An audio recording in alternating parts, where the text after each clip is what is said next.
Kristus. Salam damai dan sukacita menyapa kita semua. Hari ini kita akan belajar tentang firman Tuhan. Sebelum itu mari kita meminta tuntunan dari Tuhan. Kita berdoa. Bapa yang baik dalam kerajaan surga, terima kasih buat hari ini. Terima kasih buat kesempatan hari ini di mana kami akan belajar tentang firman-Mu. Berfirmanlah Tuhan, karena kami sudah siap untuk mendengarnya. Terima kasih banyak Tuhan Yesus. Shalom teman-teman yang terkasih dalam Tuhan Yesus Kristus. Hari ini kita akan belajar dua hal yang sangat dekat dan sangat penting dalam kehidupan kita sebagai anak-anak remaja, yaitu emosi dan kasih.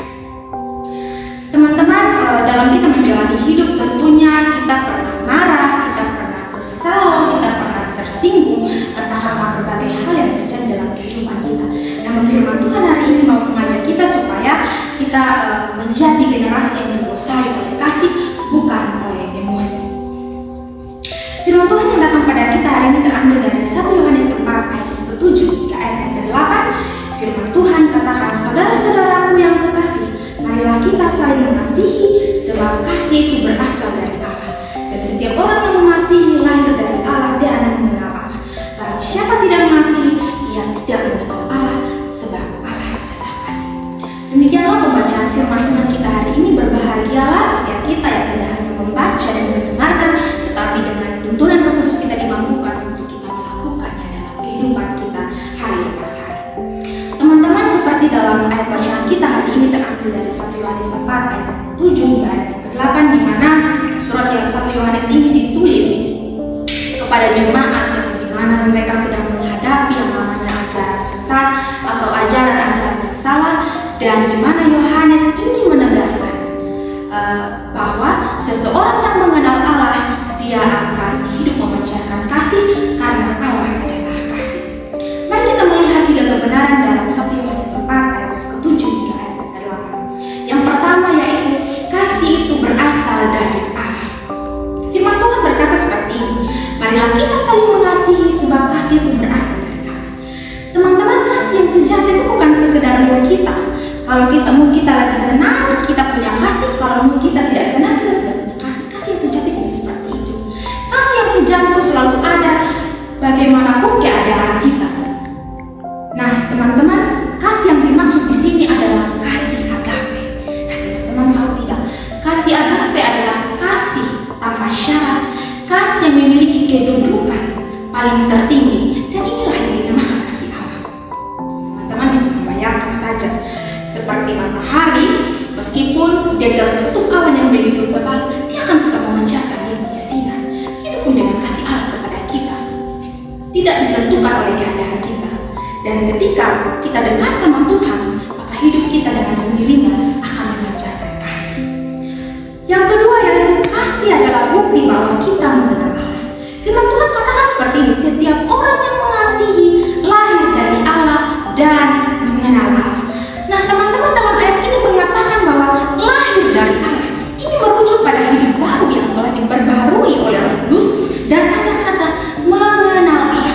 Bukan hanya kita tahu saja, tetapi kita memiliki relasi yang dekat dengan Allah seperti seorang anak dengan bapa. Coba teman-teman membayangkan saja, teman-teman punya seorang sahabat yang dimana dia menyakiti teman-teman, dia mensyawahkan teman-teman. Teman-teman diberikan dua pilihan. Pilihan yang pertama, teman-teman akan membalas untuk menyakiti dia. Pilihan yang kedua, teman-teman mendoakan dia. Nah, ketika teman-teman memilih untuk mendoakan dia, itu bukti bahwa teman-teman sedang hidup dalam pengenalan akan Allah. Poin yang terakhir yaitu Allah adalah kasih. Firman Tuhan katakan seperti ini, barang siapa tidak mengasihi, yang tidak mengenal Allah, sebab Allah adalah kasih. Teman-teman coba perhatikan, Yohanes tidak hanya mengatakan bahwa Allah cuma punya kasih, tetapi dia mengatakan kalau Allah sendiri adalah kasih. Wah, luar biasa teman-teman. Artinya apa? Kasih itu bukan sekedar sifat tambahan dari Allah, tetapi kasih adalah inti dari diri Allah. Kasih adalah dasar dari Allah, dan seluruh tindakan yang mengalir dari Allah itu dari kasih, teman-teman. Maka siapapun yang hidup di dalam Allah, dia memancarkan kasih itu dalam hidupnya dia setiap hari.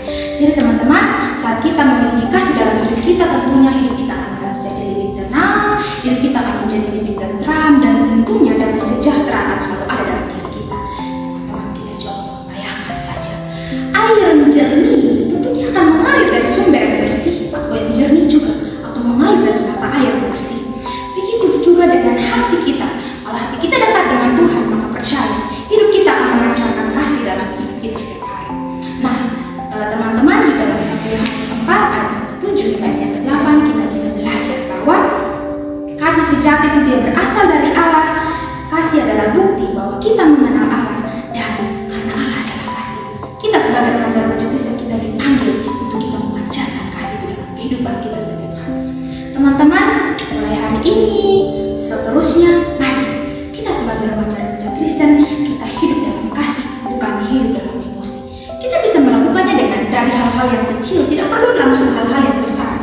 Contohnya dari cara kita berbicara kepada orang lain, dari cara kita memperlakukan orang lain, dan dari cara kita mengendalikan amarah kita. Dan ketika suatu saat ketika teman-teman merasa emosi karena berbagai hal yang terjadi dalam kehidupan teman-teman, coba teman-teman tarik nafas dalam-dalam, teman-teman hembuskan pelan-pelan, teman-teman tenangkan hati, tenangkan pikiran, dan ingat di dalam 1 Yohanes 4 ayat yang ke-7 hingga ayat yang ke-8, kalau Allah adalah kasih, maka saya mau hidup dalam kasih itu. Dan sebagai wujud kerinduan kita untuk kita terus hidup dalam kasih, mari kita menghadap Tuhan di dalam doa kita berdoa. Tuhan Yesus yang baik, terima kasih untuk firman-Mu hari ini. Ajari kami untuk kami tidak hidup dikuasai oleh emosi tetapi oleh kasih Tuhan.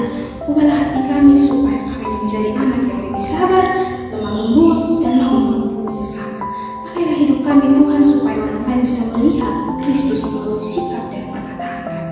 Di dalam nama Tuhan Yesus kami telah berdoa. Amin. Kiranya kasih Kristus selalu memenuhi kita, menuntun setiap kata kita, memimpin setiap tindakan kita. Biarlah hidup kita